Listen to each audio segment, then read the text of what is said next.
在咱在日前要来讲中华县政府推出各种夏令营、有篮球比赛、电视体验，还有原住民活动等等，要学生甲家长伫休日的时，会当呢自由选择休闲娱乐的活动。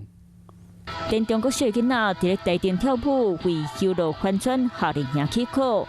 中华县长王惠美讲，今年休乐规划6大主题，110体处，预计有1万7000外名额。县政府除了安排我们的暑期辅导之外，那我们呢还为大家安排了非常多寓教于乐的课程。营队活动包括警察局的篮球比赛、消防局斗打营队推出的宣导活动、税务局税务体检，还有劳工处针对身心障碍者举办的青少年找头路探索营队。欢迎我们的家长鼓励孩子们一起来报名，让我们的亲子关系也好，让孩子在暑假期间也好，都能够学习更多。县府欢迎家长和囡仔报名参加，同齐来熟悉中华风采。